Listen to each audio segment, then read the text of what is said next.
Welcome back to the table. Today, Emily and I are going to give you a full review of Mille Fiori. We've played it a few times now, and at different player counts. Yes, we which have. we're very glad we did because we've got some things to report on that. But this is the latest game from De Vere and Schmidt. This is a drafting game at its core. But as you can see here on the table, it ends up being a beautiful, beautiful board with all these transparent tiles of different colors.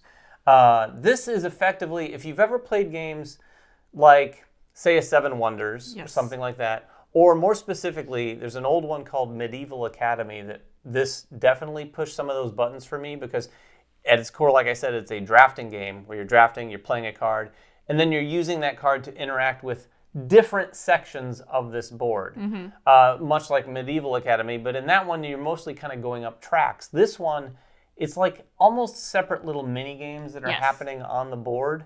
And that's really where it gets kind of interesting. Yeah, each of them score a little bit differently, but they're all very simple, very accessible. So you have something where it's like the largest contiguous area, just the number, and depending on if you can do many in a row, you have to build upon others to build pyramids, or how many of them are of a certain type are out there, and then completing of that type. So they're all slightly different, right? But they have their own kind of little games, and they kind of interact with other players as well, right? For sure. So if you can do your thing in just the right way, they're a bit opportunistic, then you might be able to score so many more points than the other people while still giving a little bit to the other players. Yeah, what's really interesting too is all of these spaces with all these icons, there's the deck itself, I believe, is just all those icons exactly in that amount. So as cards get potentially discarded, because there are ways you can just discard a card effectively to use it for a different power, not necessarily the power on the card, those cards won't come back. So you can see this is a end game state we have here, and there's some spaces that are uncovered. And we went through the entire deck. We went through every single card. Every single card. You're going to finish the game by going through the deck, or potentially if someone's out of tiles, you're going to play at the end of that round and finish it that way. But as you can see, these spaces here are the cards that we know for a fact were then discarded to move up this boat track here. So let's talk a little bit about these various sections. They do score in different ways, and we won't go into great detail. But like Emily said, there's an area up here that when you add to it, you're just going to want to try to make a big group of tiles. Bigger and bigger section. And there's also bonuses to unlock. We're going to talk about that because the bonuses are unlockable across the entire board.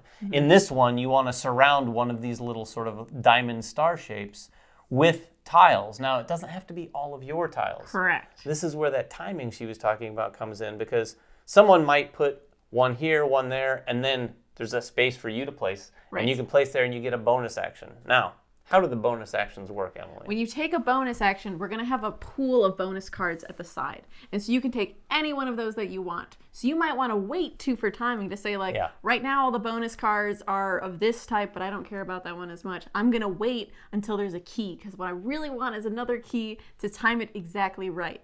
But knowing that, you know, other people can get bonus actions in between, other things can change round to round, the way we seed it with more bonus cards is that at the end of a round, after we've done all of our drafting, we'll be left with one card. That one extra card is going to go back into the pool. So you should keep getting like an ebb and a flow, right? People are using them, and then we're giving more to it. And it's kind of cool how, like, in each area, you can get more bonuses again and again. And with that said, generally speaking, that pool of cards for the bonus actions for most of the game is pretty healthy. Yes. Like it starts with, I think, 9 cards in it, depending on player count.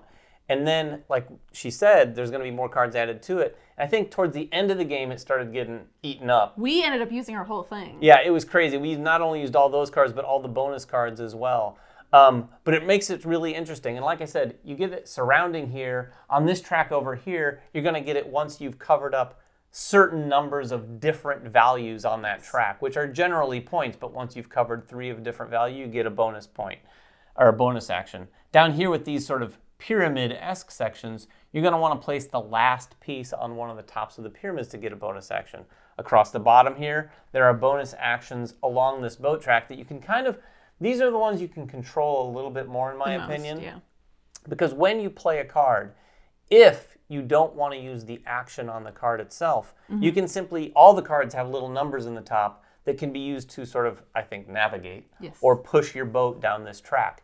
You don't get the normal action, but you simply push your boat down the track. That's going to give you points or potentially some bonus actions. And as you can see here on the track, a lot of these are just 1 point. So you could use cards strategically to land on the 3, the 10, the bonus, then get these 2 10s, which is something I like to do personally. You only get where you land. Yes. So you don't, it's not cumulative. It's like, oh, I passed a 3, so I get a 3 and a 1. You only get where you land. So you want to be strategic, like David was saying, and decide, okay, I really want to try to wait till I can find another 1 so I can get another 10 points because I don't want to pass it up and miss it. And the scoring with all these, some of them are more basic. Like this track over here is very simple. You're just getting the points that you cover up and any points that prior to that you're connected with your own color. This is also fairly straightforward. Yes. You're just getting points for your biggest or your group that you're adding to. It gets a little bit more complicated here and then even still here. But I think with that said, not so complicated that this isn't accessible. Yeah, I would say it's definitely still accessible. And each of the cards on them, too, at the bottom kind of show you a reminder of how it's scored. Yeah. So if you're ever like feeling lost, like I don't remember how many score in this row or that row, it shows you on the cards, right? Like the bottom row here scores 1 point, the middle row scores 3, the top row scores 6. You don't have to remember that for the entire game. Yeah, that is a nice reminder. So we're going to jump right into what we think of the game. Like I said, we've played this. The first game we played it 2 players. Yes. And I think we had a perfectly pleasant time. It was a pleasant time. It was. We both liked the game. And then we played it tonight at 4 players. And that's the most we've played it at. It was very different. Very different. And I wouldn't say just pleasant. I really, really liked it at 4 players. There's a lot more interaction. First of all, when we played 2-player, this section here barely anything. Barely had any tiles on it. This section here didn't have many either. Like I said, it was fun, but after having played it at 4 players, it's going to be a better game at 3 and 4 players. Yes. I do want to play it at 3. Which we didn't. Like just instead. to see what it feels like. But I think it's just going to be one of those games that's better with the more players you have. Well, and it makes sense because there is a lot of player interaction in that. Like on this one, the bonus action is if you play something and someone scores more than you, it's called like a good handshake deal. And so you get a bonus action. Yeah. Those little things are things that make you want to be like, ooh, I know it's going to give the other person points, but I still want to do it because then it lets me do something really cool on my action. Those things don't happen as much in a 2-player game. No, because why would I? Yeah, and the other thing too is in a 2-player game, you really know what hands are being handed back and forth to each other. In a 4-player game, now some people might like this, some people might not. It's going to be a lot more swingy, and there's going to be a little bit more chaos because you just don't know what all the cards are out there. But I personally really enjoyed that, even when I'm on the short end of the stick. Which you were first round. I was in my first round. We just played with me, Emily, my son, and Emily's mother. And on the first round, Emily's mother picked a card and she revealed, and it was the exact same card that I had picked. And it was this griffin right here, which there's only 4 griffins in the entire deck. And there's only 1 on this bottom row of this pyramid. So I thought, oh, great time to play the griffin. She played it. Now, what I did instead was I played it, I think, in the same area, or I may have moved my boat. Yeah, you probably moved your boat. You always have that option to move the boat, and I definitely like that. But the point of that is, it was really fun and exciting to see that level of interaction where other players are going to play things, and by the time it gets around to you, you're like, okay, I've got to figure something else out because that's exactly what I wanted to do. And the number of times that came up in a 4-player game was pretty Timing impressive. is huge in this game. So it's like, it's not even just what am I passing to the person or what am I leaving for them. It's also even, like you're saying, within the same round, if I'm the last person to reveal, I can even think to myself, well, probably by the time it gets around to me, someone will have played one of these. And now when I play mine, it'll be worth more. I'm hoping. And so as you guys are revealing, I'm just like crossing my fingers like, play earrings, play earrings, play earrings. Yeah, that is an interesting thing too. My son, Ben, he had a couple turns where it was like he had planned his turn, and by the time it got around to him, it was a much better turn than he anticipated. Yes. There's another thing too, is you can look at what people have done in a couple of these areas, not all of them, but in a couple areas, you don't want to let people get away with things. Sure. As you can see right here, I have 4 yellows in a row. That was my player color. That section, the residences, it scores better and better the more you can have next to each other. So if I added another one here, I would have not only got the 10 points, but I would have repeatedly gotten these points as well. So once someone gets a long row there, it's just another one of those variables where you're like, well, I could do this, but there's no way I'm letting David get that because that would have been like a 20-something point turn, which in this game is pretty big. But I would say it's not very mean, right? Because even when we knew that earlier on, Ben was saying, like, there's no way I'd let somebody connect like 5 in this top area because that'll get a lot of points.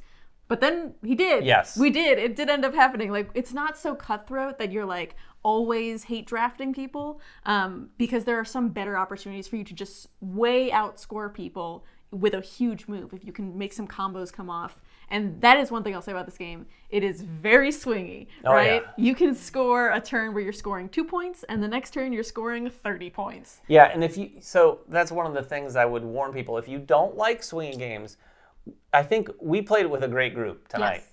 And I think if you play it with some people who might not like that, they might not like being on the short end of that stick, it could not be potentially a bad experience for them, I think. Definitely. But for me, I loved it. Like, I was out to a lead of at least 20, if not 30 points for sure early on. And it was like, oh, okay, I'm liking this. Because I was going down this boat track. They were points that I knew I could get. I knew how to get them. But then I was behind by like 30 points from the leader at least. Yes. And then I came back. Yes. And then I went back behind. Unfortunately, I went back behind and ended in last place tonight. But it's such a fun game, and there's so many combos happening too. When you can trigger those bonus cards, you might take one of those bonus cards and use it someplace else to get and another trigger bonus. Another bonus card. I think there was a turn you had where I you had got 3 different bonus cards, additional cards in the same to the turn. one she played. So basically 4 actions that turn. That is just fun, and even though I wasn't the one who did it, it was fun watching that happen. Because in this game, when you see something like that happen, I think you said this, you know that you could do that too. Yeah. It's not out of your reach. I never felt like someone was going to go so far ahead and like, well, this is over. Yeah. They're just going to continue to have the big turns. It didn't. It went all over the place. And we ended up, Emily and I were actually pretty close, in last place. Emily's mom over here, and Ben kind of did end up crushing us towards the end. But early, there are times that everybody was in the lead at this game. Like, there was never, it was never like one person who the entire game was behind everyone. Everyone had a chance where they were far in the lead and was like, I'm running away with it. I can do this. But I will say also that all the points are during the game, right? There's no end game scoring. So you're not thinking like trying to math it out and say like, by the end of the game, will I have this and that? And how many points is this person going to get? It's all happening real time. So when the swings happen, they're big swings because you're really winning it. There's no hidden points. Absolutely. And I have to say, I'm a big fan of endgame scoring, but somehow I found this refreshing in that it didn't have that. It was kind of interesting. It's been a long time since I played a game without it. So Emily, what would you say for this? Now having played it a few times, what would your score be on this? My score for this would be a solid 7. I really enjoyed the game. I think it has a lot of fun moments, like you said, like big swings back and forth. But for me, some part of that can give me that seasickness, right? When we're swinging back and forth too much, where I'm like, now you're in the lead, now I'm in the lead. But I think it looks really great on the table. It's great when we play at 4. I want to play it at 3-2 to see what that would be like. I would not recommend it at 2, especially having played 4 already. I feel like now playing back at 2, my opinion would be lower. I would agree with that. As much fun as we had playing it, I do think now that we played it at higher player counts, it would just be like, oh, it was so much more fun when this whole section was filled like this. And we got to the top of pyramids, 4 different times? Yes. Which we didn't even do once. Not even close. In our 2-player game. So that is an interesting point. Now, for me, it'd be a little bit higher.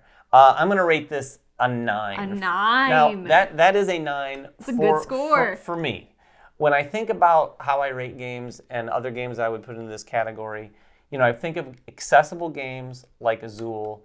And as much as I love Azul and as much respect as I have for it, and I rated that very highly as well. What are you about to say, David? I actually think that I have more fun with this game because of some of that, not just the swinginess, but the combos. And this game on your turn has the potential of giving you the kind of satisfaction that I really like to have in the turns of my game.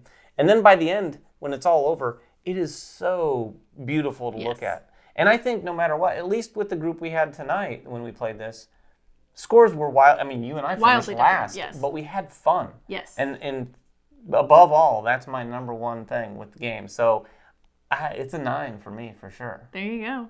So if you have any questions, if you had a chance to play this, definitely let us know in the comments below, because we'd love to hear sort of what your scores would be.